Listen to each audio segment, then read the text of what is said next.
He just brought his bag in and walked out, so. What I'm going to also do is I'll take this meeting and I'll make it a YouTube video, and then I'll put it on all the social media. That would be great, So then yes. more people will see it. You know. Right, are we on yet? She said she hasn't started Oh, yet. okay, no, she said we were on. So you'll start off with introduction. Okay.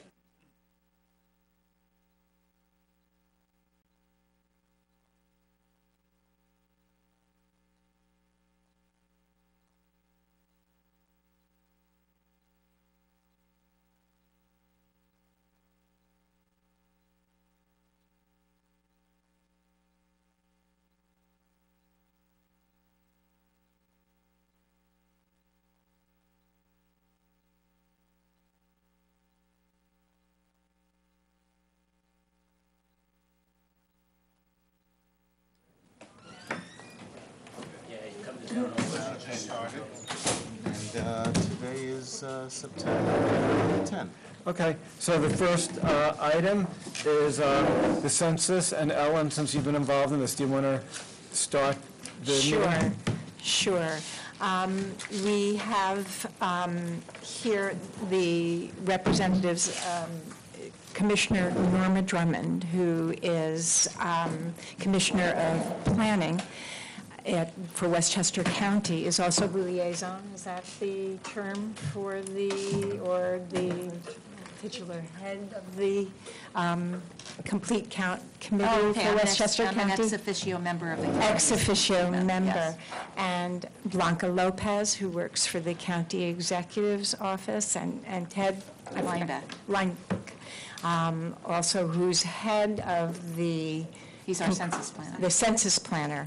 So forgive me for not knowing. Oh, that's okay, no problem. And they're going, the county has been working on the complete count for several months now, and they are reaching out to the various communities because there are they're proven hard to reach areas, and the complete count committees are really, I leave it to them to describe what the complete count committee is, but we just have a planning committee. Jody Reaver is here. She's been on this with me, and we've got several people: Terrence Jackson, Luis Sanchez, Maria Portilla, and Ken Jones, fellow councilman, trying to pull together some concepts and outreach suggestions. And I leave it to the team here. I do have here the ideas that we've compiled, so I'm going to pass these out. Have these changed from the last time? Just a little bit. They've been fleshed out. Thank you. I have one for you. And take it away. Take it away? Okay. So thank you for having us here. It's very exciting to be here. We're trying to get out to as many municipalities as possible to help not just the municipal board members, but also the residents to understand the importance of the census so that we can start to create less fear about what is the census. The census has actually been around since 1790. This is not the first time that we're trying to do this.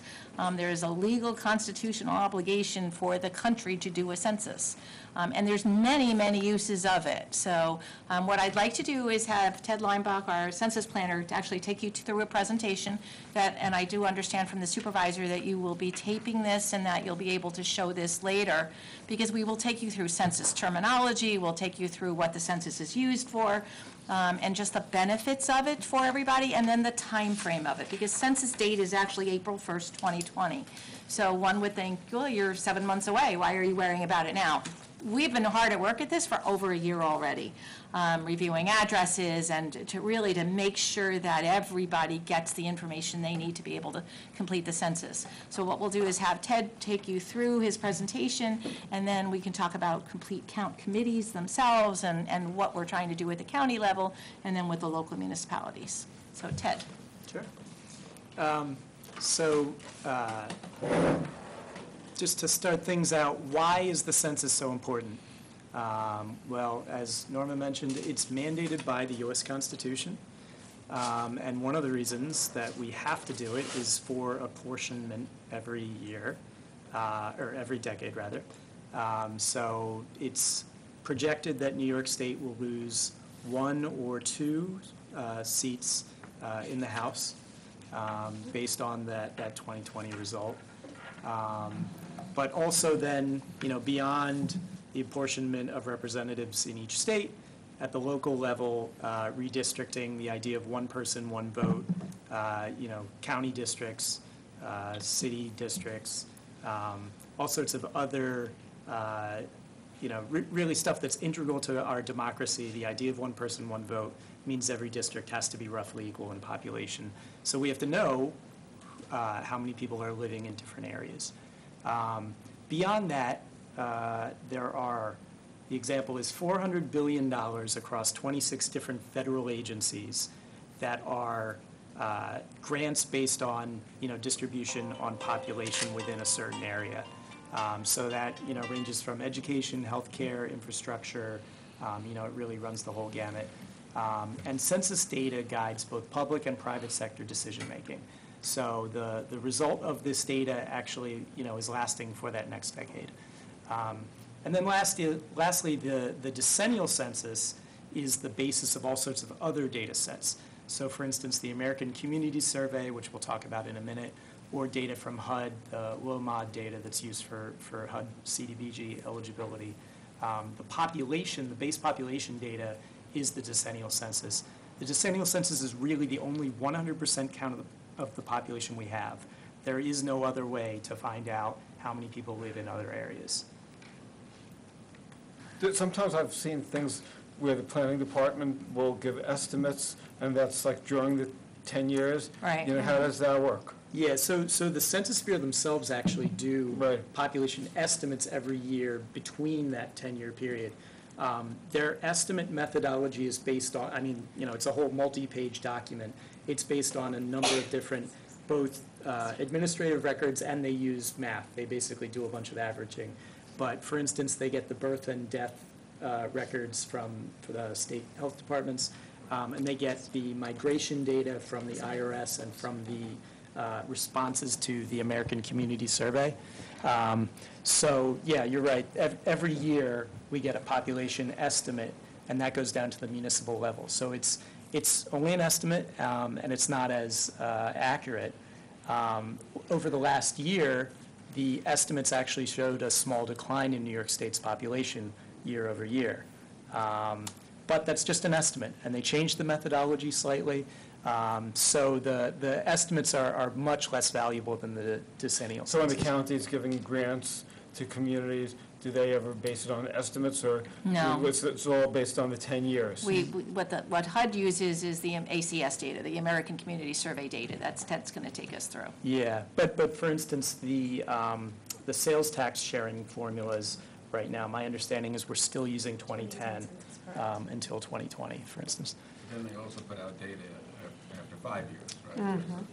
Yeah, so the ACS. 5-year ACS, yeah, so we'll discuss that in a minute. Yep, absolutely, yeah. So new for 2020, this is the first decennial census where everyone will have the option to respond online. So you'll still be able to respond through the mail. You'll still be able to respond over the phone. But this is the first decennial census where you can respond online. ACS, you can already respond online. There are other census surveys where you can respond online. But first big decennial census with online response. And the Census Bureau estimates that most people will respond online. In their testing, I believe they in the tests they've done so far, about 60% responded online. The whole idea here is to do things the most efficient, upfront way as possible without having to have enumerators go out. We know we will have to send enumerators out, but let's ensure that we count as many people as possible, self-counted ahead of time. Can you just talk to the security of the online? We'll get to that. Okay. Yeah. Definitely, cybersecurity always an issue. So the Census Bureau is working on that as far as protecting the data. Census data has been protected by Title 13 for a long time. It can't be shared with other federal agencies, can't be shared with law enforcement. So, that'll continue going forward. One of the questions that I had is, a lot of people who are, say, Democrats may not have total confidence because you have a president who maybe Is not. not that thrilled with, communities like ours. Would you basically, how could we ensure that this is really a nonpartisan, fair census? And is the directors of the census, are they political? Do you follow what I'm saying? Yeah, so I would say the career civil servants working at the Census Bureau are nonpartisan, and really, everyone involved in the design of the census has been here through many administrations, and they're not politically partisan. Obviously, we'll talk in a second about the citizenship question, but that came from the Department of Justice. It didn't come from the Census Bureau. So the Census Bureau themselves did research that showed that the citizenship question would reduce turnout. So that was not a request from the Census Bureau themselves. Is the director a presidential appointee? I believe the director himself is, but But everyone it else. doesn't seem, from your observations, of this is going to be unfair. The effort for the 2020 census actually began January 1st, 2011.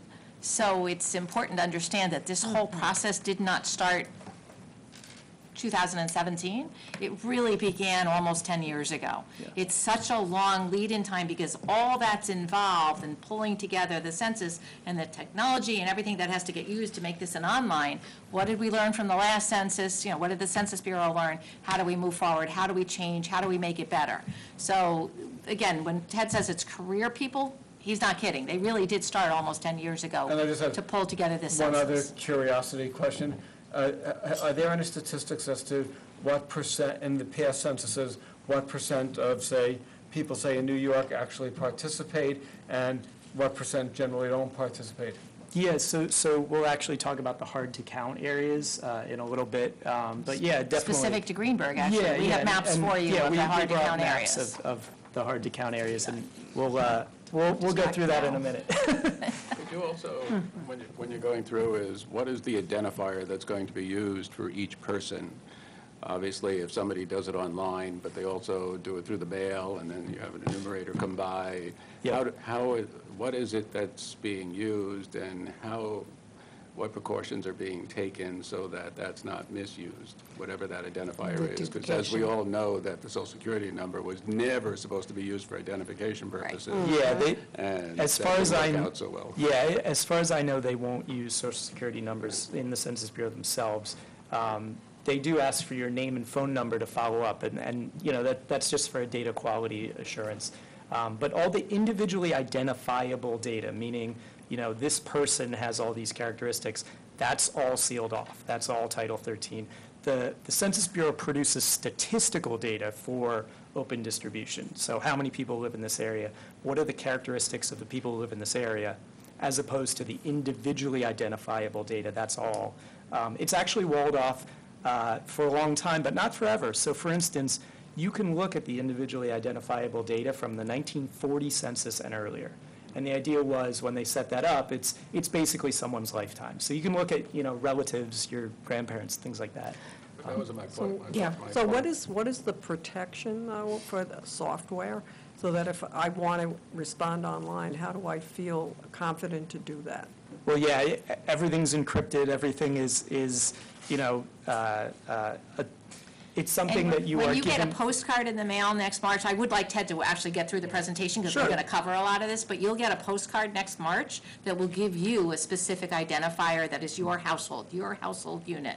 And you'll be able to take that code and go online, and it will be identified as you, your household. So I guess that So answers. Okay. you'll cover it. Yes. All right, sorry. But so we will still be, we'll still see enumerators walking around neighborhoods in the summer. But, that used to be the way that the Census Bureau primarily conducted this historically. The idea is using less of that because you actually, studies show you get better data when people self-respond. When people don't self-respond and they have a government employee coming to their door, they're less likely to give accurate data and they're less likely to respond. These days we see that people are less likely to even open their doors when they ring a doorbell, but we'll talk a little more about that. Again, going back to the American Community Survey, it can be confusing what data we're counting here in the decennial census versus what data we get from the American Community Survey. Again, the decennial census is the 100% count of the population, and it's very basic demographics. We're counting housing units and we're counting people. So the census does include vacant housing units. You record it as a vacant unit, so you can see the vacancy rate in a neighborhood. It includes age, sex, and relationships. So the census asks, what is your relationship to the other people in this household? Are you father, son, grandparents, unrelated people who are roommates, things like that. Race and Hispanic origin. There was discussion of changing the way the race and Hispanic origin questions are asked. They're really going to be pretty unchanged from 2010. And then tenure. The decennial census does include whether you own or rent property. And then lastly, the citizenship question was blocked, so it's not going to be on the 2020 census. But that's what the citizenship question would have looked like. And to be clear, that question is on the American Community Survey. It's always been on the ACS. The ACS replaced what used to be known as the long form of the census. So every 10 years, what we used to do is send out the short form of the census to everyone, and a sample of the population would get the long form. In 2005, they began the ACS, and in 2010, there was no long form of the census. So this is true for 2020 as well. There is no more long form. The ACS includes a much wider variety of questions. If you think about the actual decennial census is like a one-pager, and the ACS is like a booklet full of questions. So it's an ongoing survey. It's sent out to just under 300,000 addresses in the U.S. every month. It's not done, at a certain time of the year, certain years of the decade. It's ongoing. But because we're not getting to everyone, it's sample data. So it's subject to a margin of error with a 90% confidence interval. What that means is they supply an estimate and they supply a margin of error. So if it's 100 with a margin of error of 10, that means we are 90% confident that the number is between 110 and 90. How is it determined who gets the ACS? It's a random sample of addresses every month. Yeah. So, includes a broad variety of data. But the big one that can be confusing, all income data is in the ACS. There is no income data in the census, the decennial census. Decennial census does not ask you how much money you make, how much rent you pay, anything like that. So anything involving income statistics, poverty statistics, that's all ACS. So that's some of, the difference between those two. The Census Bureau is also involved in all sorts of other surveys. Every 5 years and years that end in 2 and 7, they conduct the economic census and the census of governments. So if you get the idea that the Census Bureau wants to sort of spread their workload throughout the decade, when they're not, at their busiest for the decennial census, they're then at their busiest for them. The economic census is basically a census of all businesses, and it's a combination of a 100% census, and it's also a survey sample of smaller businesses. So if you have a large business, you get it every 5 years. If you have a smaller business, it's just sample data. And then the census of governments, basically same idea. It's a bunch of information on governments. Here's just a map I thought was interesting, showing some of the census of government data just on the number of governments that's based on that data every 5 years. The annual survey of school system finances has all sorts of school data, very useful. County business patterns, that's more business data by zip code. Census of jails, non-employer statistics, looking at sole businesses that don't have employers. The building permit survey, And then lastly, the population estimates that are released every year in between the decennial. So since you're dealing with census of jails versus prisons, jails are short-term, are you actually linking them back to their household, their actual home household? I don't think that the census of jails includes data on the last known address of the people in the jails. But you raise a good point that my understanding is that in New York State, like only for New York State redistricting purposes, we are now using the last known address before people entered prison. So What's the difference between a prison and a jail, though? you're right, and I'd have to check on exactly how that works. But I believe that there is a separate tally for New York State purposes that does that, yeah.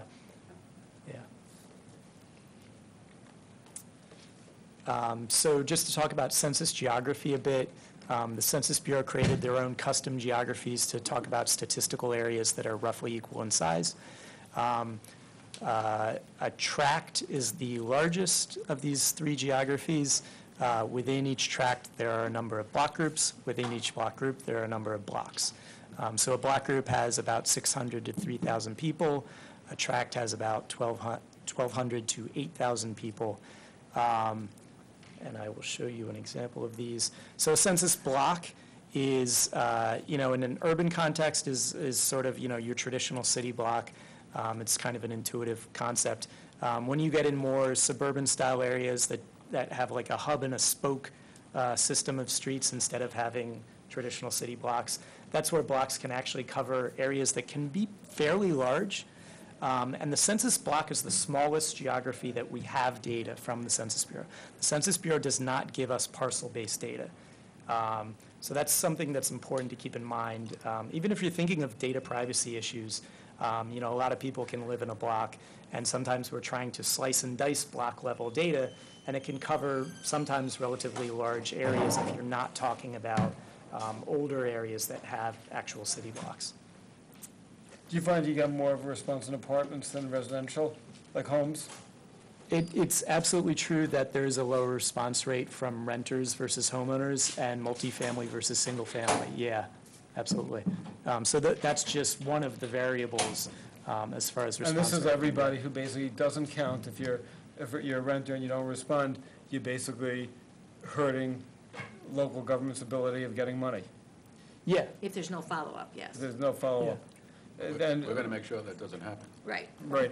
And is there like let's say, at the end of the day, you say there's 89,000 people and we feel there's 91,000, could local governments appeal? Yeah, there is an appeal process, but the criteria you can appeal on is fairly narrow. If a person wasn't counted, but it's found that the Census Bureau made every effort to find them and there were no mistakes made, it could be difficult to make those changes. And is the appeal process done by the local locality or only by, say, the state or the county? My understanding is municipalities can file the appeal directly, yeah. Yep. So a typical appeal might be that we look at a track, and the track has that there are 5 people there, and it happens to have a very large apartment building. That would be something that we would appeal. Yeah, but the Census Bureau would then go back and look at what they did and try to identify any errors that were made, yeah.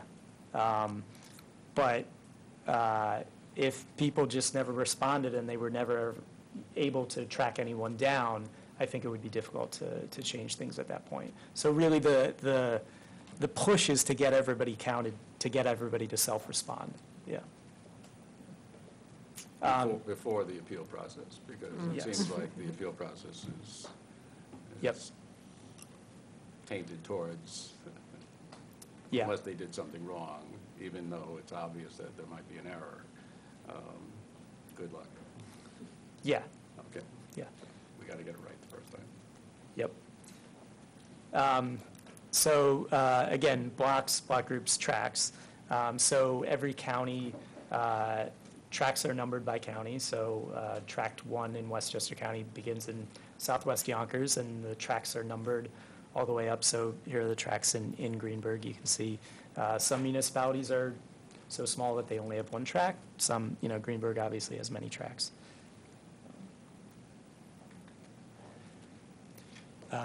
So one of the big programs that we worked on last summer at the County Planning Department was called LUCA. So this is one of the bases of the decennial census. We really need a residential address for every person. For every housing unit and every person needs a residential address to be counted at. So the basis really, what the Census Bureau begins with is the U.S. Census Bureau going out to the U.S. Postal Service and saying, we need all the addresses. So that's really where it starts. So the LUCA process that we were involved in really involves double-checking that work that's already been done, trying to find any addresses that aren't already in the U.S. Postal Service address list. So how do you count those that are homeless? It's quite a program, but, counting the homeless population is a separate program. So people who are in group quarters are counted in those group quarters. So say like a homeless shelter, they would be counted there. So there is outreach to them. But also the street homeless population is counted. I believe they said maybe like it's going to be done 2 nights before. They try to use, was it a weekend night or something like that? But they also, there is outreach to police departments and other people who work in social service agencies who are involved. But yeah, obviously counting the homeless population is a challenge, and we need to count those people as well. But actually, every year, the county does a point-in-time count, usually the end of January, where we work with the police departments to get an accurate count of all the homeless in the county, and so in every municipality. So we're actually used to doing that, and municipalities across the country are used to doing that. Yeah. So here's just a look at the LUCA interface that we worked on last summer, and then worked on the follow-up and appeals process to LUCA, where the Census Bureau gave us a response and said, we accepted all these addresses. They accepted the vast majority of the addresses. The few that they did not accept, we supplied additional documentation, all we could. So we'll see what the end result is. But it was very few addresses that they rejected, actually. So. But at the end of the day, you guys reviewed 370,000 addresses. Right, Yep. but officially, this is why there's an issue here. Officially, there are 348,000 housing units in Westchester. Yeah. That's quite a little bit of a difference there. So that's why we're recognizing that there are places that are not, people are not getting counted. Yep. So that's why this is important. Yeah. So during the LUCA process, we uncovered an issue when we were trying to verify housing units at specific addresses. We realized that the Census Bureau's municipal boundaries were off. And, from a macro scale, if you look at their maps, everything looks fine. But when you get down to the tax parcel level, here's an example. The tiny little thin band of unincorporated Mamaroneck town that divides the village of Larchmont from the city of New Rochelle. This is probably the worst area of the county where there are entire housing units that are being counted in the wrong municipality because of that. So they explained to us that this was outside the scope of LUCA because the addresses are actually in the correct location. It's the boundaries that are in the wrong location. So the Boundary and Annexation Survey is another program that we participated in to submit those correct boundaries. So we have not received the response for that yet, but we will hopefully resolve that to get even more accuracy there.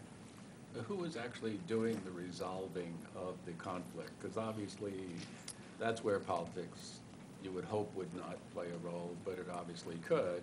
If you have, for example, a municipal boundary move one way or the other, and they decide, well, that's not going to be changed. Well, so we supplied the GIS, the tax parcel GIS data that are, at the county, we have a GIS team who puts it together. So I would think this is a very non-political process, because we're not talking about legally moving a boundary, we're just correcting an error. So, it's a cartographic error, not a legal error. Right, but So- I'm not saying there's politics on your end. It goes to, they will look at it, and, the pronoun is. But at this level, we're dealing with career. Yeah, Right. we're dealing with, Staff. this How many is, staff people are working on this now at the federal and county, in Westchester? Oh, we've got Ted and our intern. well, Matt, we have, me and an intern in county planning, but, It's a lot of work for the two of them. obviously as many partners as we can get on Right. board, Sure. Now, a lot of the local municipalities did their own address reviews, okay? Not all municipalities signed up in time to do their own reviews. So in that case, New York State specifically asked Westchester County to sign up and do the rest of the county. So that's why we did sign up to do that. We actually didn't sign up for the 2010 census to do that. So that's why we're hoping, again, all of our efforts will help get a more accurate count as well. Yeah, we really focused on the municipalities that didn't sign up at all, but we also did a lot of assistance with municipalities who reached out to us and said, hey, we can't handle this. Yeah. We signed up, but we don't actually know, how do we do this? So, and we're obviously here to assist as best we can, with every municipality. PSAP, Participant Statistical Areas Program, yet another program we're involved in. This involves, remember those block group boundaries, all the different statistical areas that the Census Bureau creates themselves. So just an example, the city of Peekskill was presented proposed changes by the Census Bureau. The city of Peekskill, we reached out to them and asked, what do you think of these? And they actually came back and said, we don't like those changes. So we went back to the Census Bureau and said, we're going to recommend that you not make these changes to block groups. So again. In this case, they were recommending splitting a block group Yeah. into 2 block groups because the one block group was getting, remember the maximum count they like is 8,000? So the one block group was getting awfully close to that. Yeah. So, otherwise elsewhere in the county, very few changes. We want to err on the side of caution as far as making geographic changes. Generally, the areas with lots of changes have, rapid population changes, but, we don't think we're seeing that in this decade. So this is just a look at their proposed change in downtown Peekskill, if you're familiar with that area. Another proposed change in Peekskill. Census-designated places are another census-created geography. So a census-designated place is, in many cases, a place that doesn't have a government. So you and Greenberg obviously know this concept very, very well. No changes to Greenberg. There were no requests to change the CDPs. And again, erring on the side of caution, don't make any changes. In the town of Newcastle, the town actually took a lot of interest in changing some CDPs. They requested that a CDP be created in Millwood, and they requested that the existing CDP in Chapel Club have a boundary change. Basically, you're creating these CDPs to have a geographic area to be able to find statistics for that geographic area. If you want to say, what's the median household income in Millwood? Now there will be an easy way to do that because there will be a Millwood CDP with a boundary. So this may be a little difficult to read, but basically just running through the 2020 census key milestones. And this is crimped from a presentation that the Census Bureau themselves gave, I believe, back in February. So that's why they are currently in beginning opening area census offices. So the area census office for our region is in Peekskill. But an area census office, and especially in 2020, is not a customer-facing office. It's not an office where any member of the public would ever need to go. And even people working for the Census Bureau out in the field as enumerators will not need to go to that office. Everything is online now. You apply for the job online, you get your handheld, you go out there and do the job. So, you know, there was some misconception about that, like, you know, Peekskill is so far from, you know, communities down county. But, you know, it's really not something that's necessary for anyone to go to. I know on a there were daily like a basis. lot of jobs open, you know, and I've told some people about it. What's the chances of getting a job? Is it pretty easy, or is it? very- Yeah, They're definitely high. The Census Bureau has told us that in this region that Westchester's in, that they're going to be hiring over 6,000, over 6,200 people. And the last count that we got, which was probably less than a month ago, was had already hired only about 1,500. So are they So- doing supervisors as well? Yeah, that's all the positions. Yep. So that's. $21 an hour, too. Yeah, and so it's going, and part of their issue is that their background checks take so long that even though some of these positions they don't need until, you know, there's going to be training in February and then you'll actually start in April, they actually need people to start the hiring process now because it just takes so long. So if there's, I have like a job club, and I've helped people, you know, find work. So if I tell people on the job club, they could apply, the probability is that they would be, you know, they would apply now, but they may not be called until January or February, but most of the hiring will take place like around April or whatever. Most of the hiring will be before that because they're going to be doing training in February. And there are some people that are going to be hired even before that because like the group quarters and surveys and stuff, that's going to be done earlier. There's going to be certain population groups that actually will be canvassed and counted earlier. Is this a good type of job for, say, a college student to apply for? It is, and actually it's especially we're looking for people who are bilingual, not just English and Spanish, but in multiple languages. There are pockets in Westchester, there are even just specifically some apartment buildings where there's a high incidence of people speaking a specific language, that it would be great to have somebody who knows those neighborhoods and who actually can speak, you know, additional languages to be able to apply. And I guess people would also need to have a car. I don't know, I don't- because it depends on the area that Yeah. you're looking to work in. I don't think having a car is a specific responsibility Yeah. for the job in general. I But mean, when we give you the map, you're going to see that there is the Fairview area of Greenberg and Elmsford have some high low response rate areas. So you don't really need a car in Fairview once you start walking in that area. And then even in Elmsford, you know, there's going to be public transportation available. But it depends on the specific area that you're actually assigned to work in. But you should tell your job club that if they have any inkling of wanting to do this, they should apply now because the background Exactly. check. Is there a takes some breakdown time, of the and they won't levels be of able to do that jobs if they start in for the January. enumerators? I'm sorry. Apologize. One of the, thank you, because that's important. One of the additional things is to make sure people understand that can be very flexible. They're especially looking for people who can work nights and weekends. So you can actually do this in addition to your regular 9-to-5 job, because the time to get people at home is when they're at home, not when they're at work 9 to 5. So, yeah, so that we're going to be really looking and helping the Census Bureau to identify people that would be available on the weekends and off hours to be able to get out. Do you know what might be good? I'm just throwing out something just to make it like more convenient. Would we be able to have sort of like almost like a desk, say, somewhere, say in the lobby of, say, Town Hall or the library, and we could say, we're going to have like a job fair, and if people are looking for, to Paul? apply. Terrence has already come up with some great ideas for using Theodore Young Community Center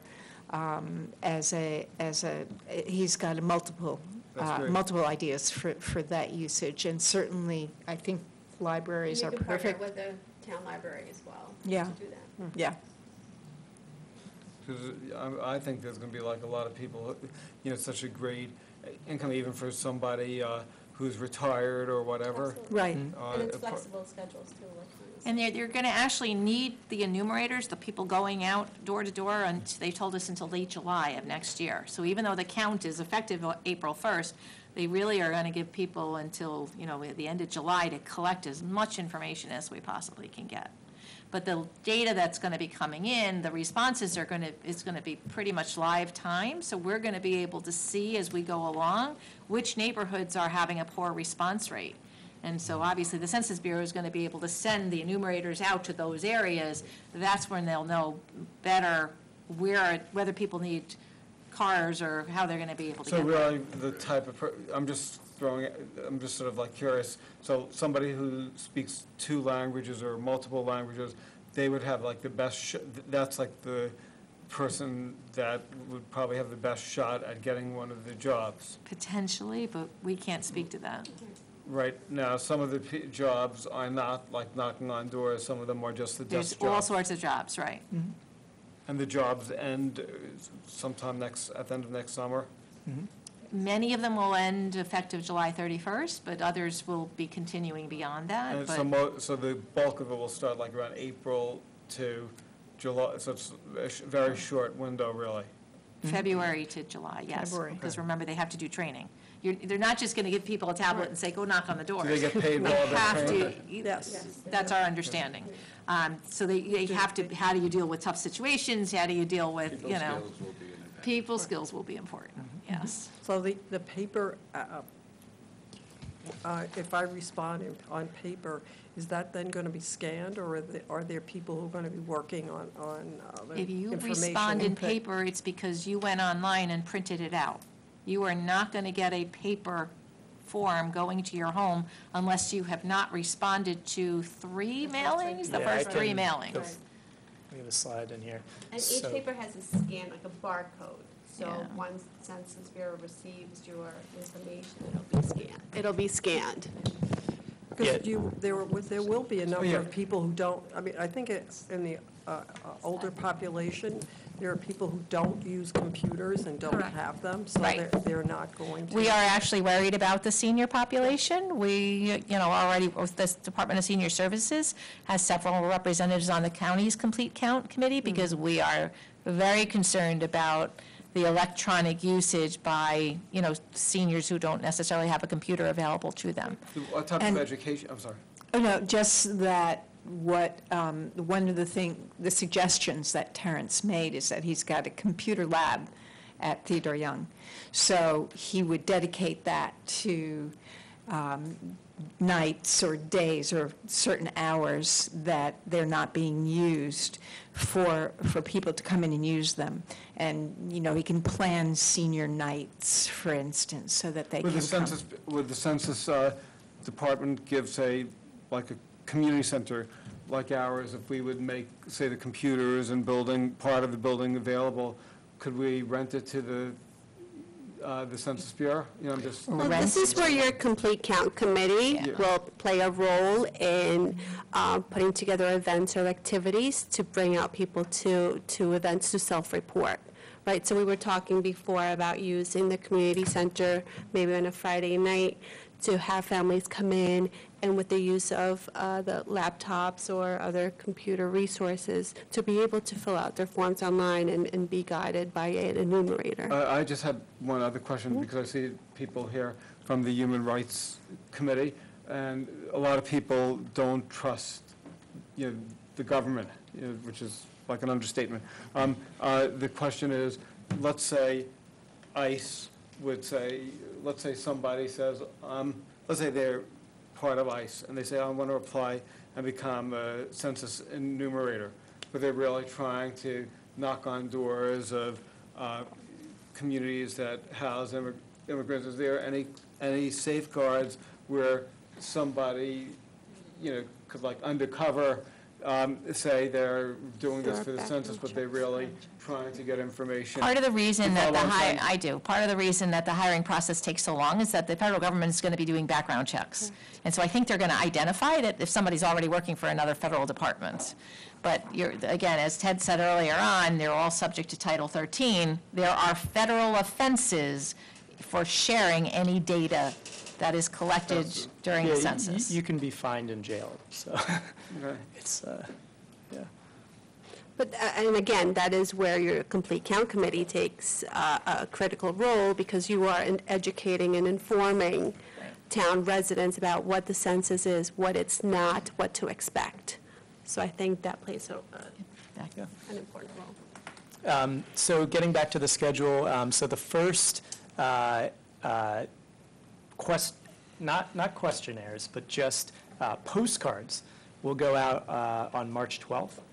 So we'll actually be beginning in March, even though the actual census reference day is April 1st. So we're counting where people are on April 1st, where you slept on the night of April 1st.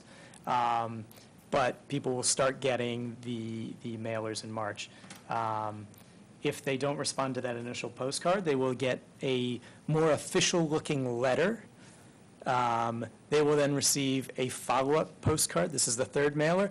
If you do not respond to those 3 pieces of mail, you will then actually get the questionnaire. So again, you're not getting the questionnaire right away, because this postcard is telling you to go online, because that's really the push. We want as many people to respond online as possible. But if you don't do that, and you don't call them, and you don't follow up, you will get the questionnaire to submit in the mail. And then finally, in late April, an It's Not Too Late postcard. So really, that's the big push, to get people to respond in March and April. So just going through a survey that the Census Bureau conducted, looking at barriers and motivators, CBAMs, to response. So looking at the response rate to the CBAM survey they sent out in 2008 versus the response rate to the 2010 census. This is the question. It's very interesting to ask people, are you likely to respond to the census? People said they were going to respond, and then a slightly smaller percentage actually responded. The 2018 CBAM survey, only 2/3 of people even told them that they would respond. So this is some of the issue that we face. These, there's sort of like this long-term lack of response that's in some ways growing worse to all surveys, that people aren't responding anymore. So sort of hitting home, the uphill battle that we face, and why it's so important to get everybody motivated. A lot of people know the basics of the census, but they don't really know. So, people said they are somewhat familiar. Okay, yeah, the census, is that like when they count everybody? But they're not really sure. Looking at overall knowledge gaps, we can sort of zip through this. And Yeah. This is getting a little in the weeds. But basically, the barriers to response are people are apathetic and don't see a personal benefit to responding to the census. It's What we really will do is share this slide, gonna the ask you. projector because with your complete count committee, those barriers and motivators are going to be really interesting for them. Because what it is they studied, why aren't people likely to respond? What is it that they're worried about? And then what would it take to motivate them? Is it, if you understand the money's coming to help your hospitals, if it's coming to help your schools, does that help? And it did. So it helps us then target the education that we're going to do. The county's going to be putting ads on our buses. We're going to make sure we're targeting a message so that we're getting to the people to help them understand, oh, it is important that we do this. So we will forward the present, well, actually, you'll have it available here anyway, but we'll make sure you have it available to share with your committee members, because going through that information will be very important to your complete count committee. But again, not necessarily it's getting a little late, so. Yeah, so like the We could talk about census all day. Just so you know, this is, it's exciting stuff for us, so. The most important motivators here, hospitals and healthcare. Right. The least important, contributing to a better future for your community. So you sort of get the idea, people really want to see concrete answers here. Right. That sort of wishy-washy, idealist idea maybe doesn't resonate as well. So, it's really important to hit on, hey, if you respond to this, it results in more funding for hospitals and healthcare. That's a really concrete idea that people are more responsive to.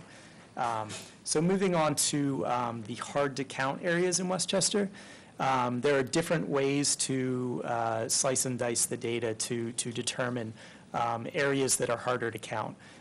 So I put together some maps using, this is block group level data, just looking at the mail return rate from the 2010 census. So basically looking at how we did 10 years ago. So basically all areas with a mail return rate below 73%, that's the standard that the Census Bureau has used to identify the hard-to-count areas. And here's a map showing where those areas are countywide. Just to zoom into different areas of the county, Mount Vernon, especially the Mount Vernon West, south side of Mount Vernon area, the hardest to count area of the county with the lowest response rate in 2010. Zooming out a bit, looking at southern Westchester, areas sort of scattered around Yonkers, some in New Rochelle. And then looking sort of right where we are right now, you can see the areas of Greenburgh around White Plains, Elmsford, Fairview, actually the North White Plains neighborhood of North Castle, sort of right around the North White Plains train station, that neighborhood, also very low response rate. How about the villages that are part of Greenburgh? Yeah, so, next slide. Good timing. This is Irvington, Dobbs, Surrey, Hastings, and Tarrytown. And you can see the river towns actually had, better response rates than going back to Elmsford and Fairview.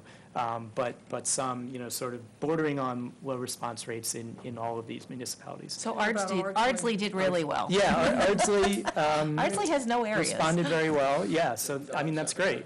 Yes. Dobbs has It's actually a areas. fairly large area, but it's a light color, so Yeah. it was Yeah. 70 to 73%. Yeah, and I would venture to say much of that is apartment buildings, and Yeah. I know at least Likely. it for Hastings, that's Are where you that doing is. any outreach in the schools? Part of the Census Bureau's material does include information available for schools. One of our subcommittees on the county's Complete Count Committee is looking at specifically youth and education, because one of the things that we've learned and all of the information that comes out is, believe it or not, one of the hardest populations that got missed, or one of the hardest population that got missed is children under 5. Because parents think if the kids aren't in school yet, they don't matter. So we have to make sure that children are counted. And so that's, so youth and education is important to us. It's one of our subcommittees. But the sort of- Count my siblings. I'm thinking like, say, the Greenburgh schools. So they had a bond that went down. Now, if there was more participation in the underrepresented areas, the school district would be eligible for more state and More funding. Potentially, financial aid. right, Oh, yeah. potentially. Yeah, and another advantage of trying to target kids in schools is, you have a lot of households where the English language skills might actually be stronger in the kids than they are from the parents. So you have kids who are helping their parents fill out their census and going home and saying, hey, we learned about the census in school today. Mom and Dad, you should fill that out. So that, there What's are lots of the opportunities. youngest age that somebody could get a job with the Census Bureau? That's a good Because question. I'm That's a saying good if somebody's question. like a 16-year-old in high school, and Probably let's 18. say you're talking about an immigrant, you're trying to encourage, more recent immigrants to complete the application. If we could reach out to some people in high school and they would actually, be hired, people, their friends and neighbors might trust them more than, trusting somebody from the the typical government person or. Yeah, my guess, because of the background check required, you probably have to be 18. Right. Yeah, But we and- can check on that. Yeah, and I would wonder whether, just as far as liability issues, Right. maybe that might require you to be 18. Yeah. Thank you. There you go. And also, right, and When also in doubt, safety consult the issues as phone. well. With safety issues, trying to knock on people's doors and Right. stuff, would you want to send a minor? That might not be a good thing. But I'm thinking that maybe there's other things that they could do in terms of encouraging, They can certainly be active on your complete count committees, yes. I mean, one of the things that the Westchester Library System has told us is that they're going to be working with their member libraries to have extended hours during census season. It would be great if young kids would be available to help at the libraries, to help seniors or others who come in and say, what do I have to do? How do I do this? Because nobody can do the form for you. You must do it yourself. So that's why it would be helpful to have kids who understand computers and technology to be available. I'm just sort of wondering if there's like a way that, say, kids, if they got paid, some of the kids, then I feel that they're going to work harder, and maybe they can't do everything that an 18-year-old, could do, but at the same time, they may be able to connect to people in the community. I'm wondering, there may be a role, like, let's say they're at an assembly and they're trying to recruit their other people or whatever. I think that could help a lot. Yeah, but it's not our rules, it's the Census Bureau's rules, so. If you have to fill out the form yourself, how do you handle the elderly with dementia? I mean, there has to be some. If they're in a assisted living facility, then that's a group quarter. The group quarters are going to be counted separately. How about at home? You might be taking. Then they're not living by themselves generally. There's probably somebody else in that household. Who would fill it out? But you said you had to fill it, they had to fill it. Well, themselves. there's one required for every household. One house. Yeah, there's one per household. We're not going to ask 2-year-olds to fill out the forms. Right. All right, there's going to be one form per But- household. But you could have a household where you have one person that might have some dementia. Oh, sure. And be the only person that lives there. There may be aides that come in and work, but that may be the only person, so. And again, if there's no response, then an enumerator would go to that home afterwards and be able to assist somebody to do that. So enumerators could actually fill it out there by a question. Yeah, they're going to have the ability to do that. Nobody else at the library or anything should be they'll able to do it. that. Should be doing it for anybody. And that That's- same That's true. would apply for people with disabilities who are unable to Correct. fill out themselves, forms themselves. Portchester and Rybrook, again, low response areas in 2010. And interestingly enough, this very northern corner of Yorktown at the Putnam County line. So again, showing the sort of diversity of different low response areas in Westchester County. And that's it. Did you have anything about, because I know you skipped over a couple slides, about the languages? That the census is actually going to be available in, I think it's 15 languages, and then there's actually telephone support. In more languages, In right. up to 97 Right, languages. different So languages, there's right. going to be a lot of language support available for people with, not just disability issues, but certainly with language All issues. types of dialects, too. Yes. It's amazing what they actually do. Yeah. I'm going to ask, George, Malone, and Janelle, if they could, create a YouTube. Do you have more like a hard copy, something that I could give them that would make the presentation a little better? They're going to do it. We could give the describe, but it needs the discussion to go along with it. So that's why if there's a recording of this session, that would really be helpful. If not, we could certainly come and do a session again for you. But what we could do is, if he has it, he could actually, because I've been watching it on the screen here, a lot of it's us sitting around the table. People don't really care about us sitting around the table. Oh, so it's not showing the slides? It's on yeah, most of the time it's showing the slides. Okay, but good. It's also showing us, but we could make one where if we have electronic version of the slides, we could take the audio and do it as a voiceover for the entire slide. Seriously, we would really appreciate if we could get that message out, or, even if there is an opportunity for a public forum that we can do this again, multiple public forums, the more people understand the terminology, what went into, identifying all the addresses, what the data is used for. Yeah, I think it just helps, get the word out. We can certainly reach out to the villages in Greenberg so that you can make presentations to their boards, Yep, and That I'm would be sure they'd great. be amenable. that would really be very helpful for us. Okay. The more people that have an opportunity to hear and learn about it is really going to be our best avenue to helping people know. I mean, some people don't even realize the census is coming. They don't think about it. Obviously, we deal with census data all the time, but many people don't really understand that there's a 2020 census coming. This is great. This was very interesting. Yeah. Very informative, thank you so Yes, much. thank You're you. welcome. Thank you. All right. Yep. Anything, did you want to hear a little bit more about complete count committee at this point, or you're censused out? Yes, I think that if you could. Okay, so on April 1st, the county executive kicked off the county's complete count committee. It started with 21 people, and two of us, Ken Jenkins, our deputy county executive, and myself as ex officio members. We've now since grown the committee because there's been such an interest, and we've recognized that it's important to get as much of a diverse representation on this committee as possible. So there is no maximum number at this point. We've got, I think, 9 different county departments are involved, and even those departments are sending multiple people. We have met at least once a month. There was actually a public hearing that New York State held. The county executive's office was able to convince them to hold one in Westchester County in July. So there were probably about 50 or 60 people Yeah, it that was a good turnout. attended that public hearing at NYPA's offices. And so it was an opportunity, again, to help get the word out. So, but the complete committee members themselves come from all different sorts of populations and areas of the county, the library system, the unions, and, all different backgrounds. And so at this point, that's our last meeting, they actually broke themselves up into 5 subcommittees.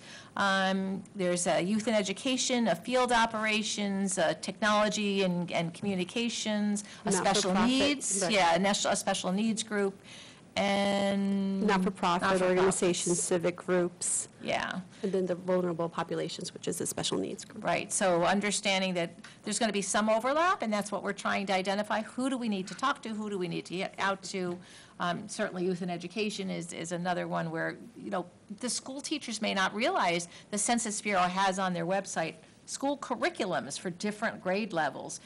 For what you're going to teach a high school student is going to be very different than what you're going to teach a first grader.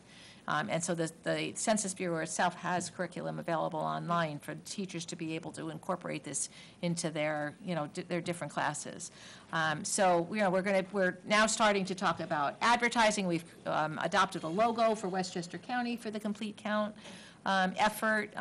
We've now lined up advertising, so we're going to have materials from January through April on county buses and on some of the county shelters.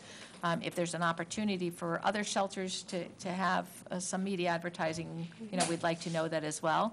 But even the Census Bureau had identified that there are different themes that they're going to be using at different times.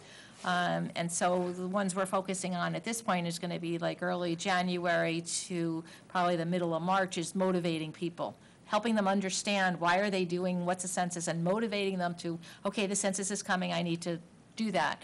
And then actually, come the middle of March, it's going to be much more on action, like get yourself counted. So we've been talked about changing out the bus ads to reflect The different what the messaging, right. motivation, to reflect the different messaging, at the different times. So we're, the county's complete count committee will be continuing. Actually, our efforts go until March of 2021. So we want to see, we even want to take a look afterwards, since this is the first time the county's had a complete count effort. We're going to want to see after the census, what did we learn? What can we do better? Same as the Census Bureau started very early on with the next census, we're going to want to take a look at now and make records for whoever's in the planning department 10 years from now, because it will not be me, that, just to see, so they'll be able to have a chance to see what we learned, what we did, and what worked, and what we could do better. And we're also in the process of identifying and reaching out to different complete count communities that are being created as we speak. So we want to make sure that we're aligning our resources and our activities so that we're all sending out the same message throughout the county with the services and the volunteers from each How do they complete count. count college students, like say at Manhattanville or Group quarters. Mercy? It depends on where the Yeah. students live. If the April students 1st. live in On April dorms. 1st. On Right. April 1st. If the students live on dorms, then they're considered group quarters. If the students live in private apartments Off outside of campus, the right. colleges, then the students are responsible for their own responses, because that's a private housing unit. And so they're going to get their own material for their housing unit that they have to respond to. So let's say somebody lives in a dorm, are they sort of. A dorm is a group quarter. A group quarter. And so but the what Census happens if- Bureau will reach out to the colleges and that have dorms and ask for information on all of the tenants, all of the residents in their dorms. Where they're living on April Right. 1st. Exactly, So- April. so But let's if they're say- not, even if they come from out of state, they're not physically out of state on April 1st. They're physically in their dorm Right. at the college, and that is where they're counted. So let's say if my daughter goes to Fordham, and she lives in a dorm, She's when- counted in Fordham. so she is not a resident of Greenberg, Correct. according to, And depending on where My she daughter is a Right, student in right. Washington DC. April 1st, Right. she's going to be in Washington DC. She is not going to be counted as a resident in New York. She's going to be counted living in a dorm in Washington DC. All right, but the but if she students comes who home to live. visit on April 1st. Well, and that's why we were actually checking to see when was Easter and when were the spring breaks, and actually Easter's later, I think Easter's like April 12th, so it's not April 1st. So April 1st, actually, they're all likely to be in their dorms. But the students who live off campus, they have their own private apartments, they will be responsible for getting themselves counted. So there is a whole effort that has to get done to college students. One of the things that we actually learned during the public hearing was that there are more college students that commute into New York State, not just Westchester, but into New York State than students that leave. That commute or that come in to live in dorms. especially international students. And international students, they will be living here on April 1st. They will be students residing in New York State on April 1st. So we were told there are more students that come in for curricular, for the school activities and for school than go out. But wouldn't you think, like, if somebody's filling out, like, an application, and they say, how many people are in your family? The average person is going to figure, oh, I have... Include that college I'm gonna- It's so part of is the it messaging that we're going to have to get So what out. happens if somebody makes, I'm just asking because I would think that most people would automatically say, oh, I have 3 people in my family. So, and then, so isn't it possible that somebody's going to be counted really twice? Because it's going to be, it's not going to be an intentional mistake.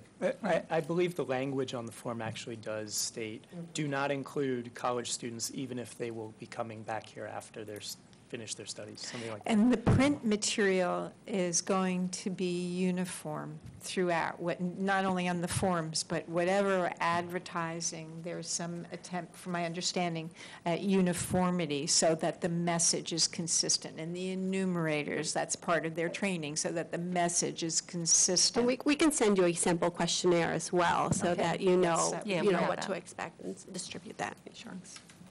All right? Was it like that in the prior census as well, how they treated college students? Yes. Yeah. Because if you don't have a college in your community and the unincorporated area does not, well, I guess we have small ones on Central Avenue, you lose out. Potentially.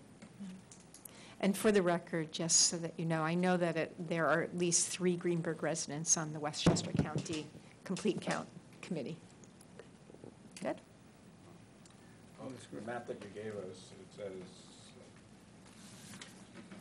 hard to count areas in Greenberg, but you really mean unincorporated. Right? Well, he also gave you Elmsford, though. I zoomed in on the hardest to count. So yeah, the river towns had some less hard to count areas not included on the map, yeah. Yeah, we figured it was more important for you to actually see the street names for Right. those areas that had the lowest response rates than to see the entire, we can provide you the materials for the entire. Actually, we emailed it Yeah, I have. already to Ellen, so she would be able to So share let's, the entire so town. let's say, Greenberg is confusing enough without. Understood. We understand.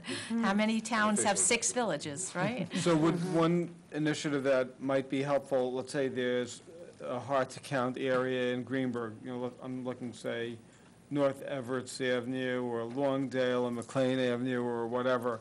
Let's say we reached out to them now, and we said, you know what, we just want to let you know that there's jobs for, and your area is an undercounted area, and would you be willing to help us increase the count? Well, that's something that the Complete our local Greenberg Correct. Complete Count Committee will work on Strategize, with you yep. and strategize with us, with the Okay. board or with. When we first got these maps and brought them to the county's Complete Count Committee, we actually handed them out and assigned them to people to do reconnaissance in these neighborhoods. Help us understand what's there.